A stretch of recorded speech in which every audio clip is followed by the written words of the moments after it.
बिस्मिल्लाहिर्रहमानिर्रहीम। मेरा नाम मुबश्शिर महर और सोशल मीडिया वीक जब से स्टार्ट हुआ है तब से एक डिफरेंट एनर्जीज़ हमें देखने को मिली हैं और हमारे साथ भी एक वो शख्सियत मौजूद हैं जो मार्केट में पॉजिटिविटी क्रिएट करते हैं। मार्केट की रियलिटी अपने यूट्यूब चैनल के थ्रू मल्टीपल टाइम आप इनके यूट्यूब चैनल पे देख चुके हैं।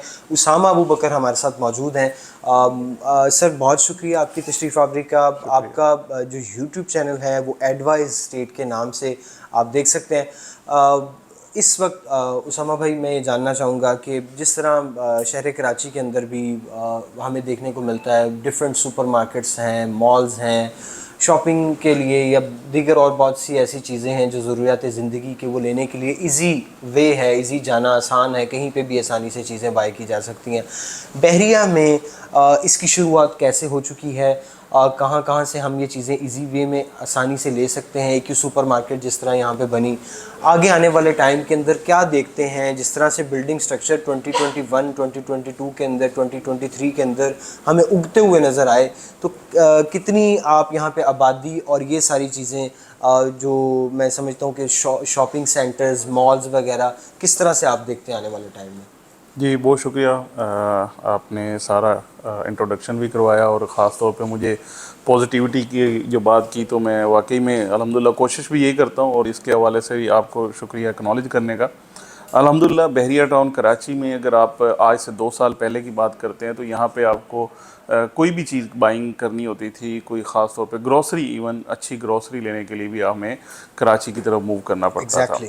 आज अल्हम्दुलिल्लाह यहाँ पे मल्टीपल ऑप्शंस अवेलेबल हैं जहाँ से आके हम बाइंग भी करते हैं, अपनी ग्रोसरीज भी लेते हैं, स्टेशनरी की चीज़ें लेते हैं, बच्चों की books, uniforms, this and that.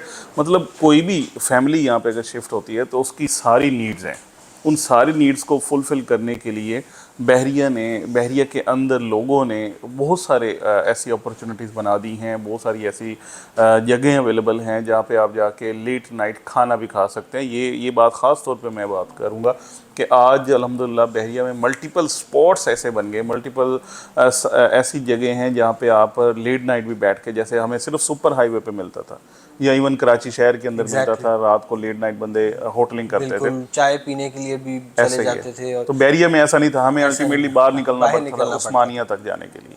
आज अल्हम्दुलिल्लाह बहरिया के अंदर आप चाहे हॉस्पिटल के सामने वाला एरिया आप देखें, सारा माशाल्लाह से बड़ा खूबसूरत आबाद है, ऑपरेशनल है और फैसिनेट करता है, आपको अट्रैक्ट करता है। इतनी अच्छी सफाई सुथराई बहरिया के SOPs को फॉलो करते हुए, कोई ये चीज़ नहीं है कि मतलब अगर आपके ना कोई अरेंजमेंट में फ़र्क नहीं है, जैसे जैसे चीज़ें अरेंज्ड हैं, हर चीज़ कंट्रोल्ड है। अल्लाह का ये ख़ास करम है कि वहाँ पे कोई परेशानी वाली बात नहीं है, आपको ये डर नहीं, खौफ नहीं लगता कि यार हम बैठे हैं तो कोई खुदा ना खास्ता मिसहैप हो जाएगा। काफ़ी फ्रेंडली एरिया है, बिल्कुल ऐसे ही एक हेजिटेट नहीं फील करते फैमिलीज के साथ। रात 2 बजे भी आप ट्रैवल कर रहे हैं, इवन मिडवे जा रहे हैं, तो आपको ये फील नहीं होता कि रास्ते में खुदा ना खास्ता कोई हमारे साथ मिसहैप हो जाएगा।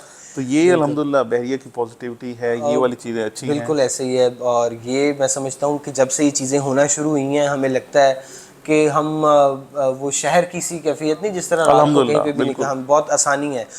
इसी के चलते मैं ये भी आपसे जानना चाहूँगा कि जब हम फूड के हवाले से बात कर रहे हैं या जब हम बात कर रहे हैं कि इजी हम ट्रैवल करते हैं यहाँ पे और फिर शॉपिंग सेंटर्स का बन जाना, यहाँ पे मेन जिना एवेन्यू पे एक बहुत कुशादा और बहुत अच्छे साइज़ के शोरूम्स मौजूद हैं। क्या देखते हैं कि यहाँ पे किस तरह के आउटलेट्स, किस तरह के शॉपिंग सेंटर ये बन जाएगा कि ये पूरा रोड जिस तरह हम देखते हैं तारिक रोड है, फिर उसके अलावा एक यहाँ पे साइज़ अच्छे मौजूद हैं, फिर जो थीम पार्क कमर्शियल में एक बहुत बड़ी तादाद है अच्छे शोरूम्स की। तो क्या आने वाले टाइम के अंदर आगे दीगर मॉल्स के हवाले से कि ये क्राउडी एरिया हो जाएगा लोगों के लिए शॉपिंग सेंटर के हवाले से या शॉपिंग के हवाले से? जी क्राउडी एरिया अगर ख़ास तौर पे आप बात करें तो क्राउडी एरिया हम देख चुके हुए हैं, हमें नीचे गाड़ी की पार्किंग नहीं मिलती, क्राउड हम देख चुके हुए हैं। तो इंशाल्लाह वो वाला तो मतलब ऐसा क्राउड है जो जैसे ही थोड़ी सी चीज़ें सेटल डाउन होने लग जाएंगी तो वो इधर ही होगा, वो क्राउड वाली तो बात ही ख़त्म होगी। दूसरी बात है, आप कहते हैं इसको कंपेयर करूं मैं तारिक रोड से या शारे फैसल से, या मैं नहीं कर सकता। उसकी वजह ये है कि वहाँ पे हमें और बहुत सारी चीज़ें नज़र आती हैं जहाँ पे कोई एसओपीज़ नहीं है। तारिक रोड पे आपको SOPs ये नहीं है कि आपने ये काम करना है, ये नहीं करना, जिसका जो दिल कर रहा है वो कर रहा है। वहाँ पे फुटपाथ पे भी सारे स्टॉल्स वगैरह लगे हुए, सारा कुछ है। बहरिया में ऐसा बहरिया अलाउ में नहीं ऐसा किया नहीं जाता है। ना। आपको Exactly. पता है कि चीज़ें अपनी एक डोमेन में हैं, अपनी एक लिमिटेशंस के अंदर हैं, मतलब with in your own premises Premises, आप अपना काम करेंगे, बाय लॉज को फॉलो बाय करते लॉज को हुए फॉलो आप ये करेंगे। सारी चीज़ें ये करें। चीज़ ख़ास तौर पे जो एजुकेटेड लोग हैं, जो लोग स्मार्ट पीपल हैं, जो समझते हैं कि ये चीज़ें इसी तरीके से होनी चाहिए, तो उन लोगों के लिए बेहतरीन है। बेहतरीन है। मतलब आपकी ये वाली जो सोसाइटी है, this much better than the older one. Other मैं ये सोसाइटी, उसको हाँ, बुरा नहीं कह रहा, लेकिन ये कह रहा हूँ कि ये उससे बेहतर है। बेहतर होती चली जाएंगी।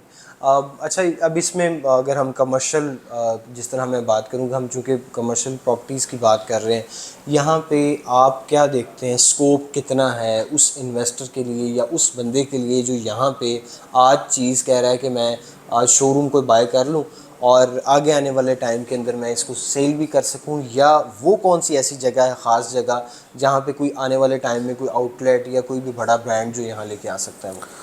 मैं थोड़ा सा आपको ना एक एग्ज़ाम्पल दूंगा। जब हमने मार्केटिंग को पढ़ा या देखा, तो उसमें ये एक बड़ी एग्ज़ाम्पल दी जाती है, ऑल ओवर द वर्ल्ड शायद दी जाती हो। हमने भी ये जो बड़े बड़े फोरम्स हैं वहाँ पे ये वाली एग्ज़ाम्पल देखी है कि उन्होंने कहा कि एक बंदे ने शूज़ की फैक्ट्री लगाई और अपने सेल्समैन को एक एरिया में भेजा कि देखें ये जिस एरिया में हमने फैक्ट्री लगाई है, यहाँ पे इसका स्कोप क्या है, इसकी मार्केट कितनी है। तो वो जो सेलमैन था उसने वापस आके जो ऑनर था उसको ये बताया कि सर ये तो बिल्कुल हमने फजूल काम कर लिए, यहाँ पे तो कोई बंदा शूज़ पहनता ही नहीं है, तो ये तो नहीं चल पड़ेगी।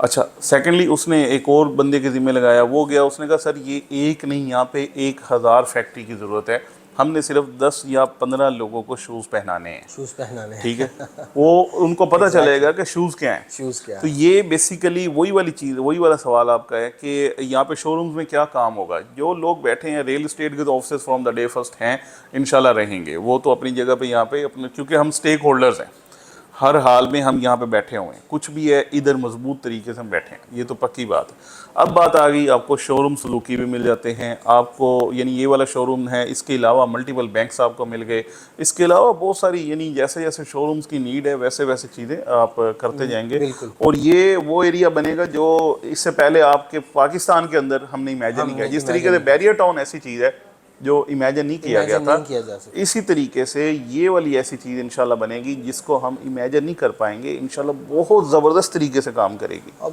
बिल्कुल, जो पहले भी बैरियर टाउन पूरे पाकिस्तान में जहाँ जहाँ बने हैं, इस जैसा कराची जैसा बैरियर टाउन इंफ्रास्ट्रक्चर जो है वो दीगर बनने वालों में हमें नज़र नहीं आता। बहुत शुक्रिया, उसामा अबू बकर साहब हमारे साथ मौजूद थे और ऐसी इन्फॉर्मेटिव बातें जो हैं वो हमें सुनने को मिली। इसी जो सोशल मीडिया वीक के अंदर हमारे साथ ऐसी सेलिब्रिटीज़ जो हैं वो आप स्क्रीन पे देखते रहेंगे हमारे यूट्यूब चैनल पे। हमारी वीडियोस को देखना ना भूलिए, हमारा यूट्यूब चैनल सब्सक्राइब कर लें, लाइक करें, शेयर करें। Thanks for watching. अल्लाह हाफ़िज़। अल्लाह हाफ़िज़।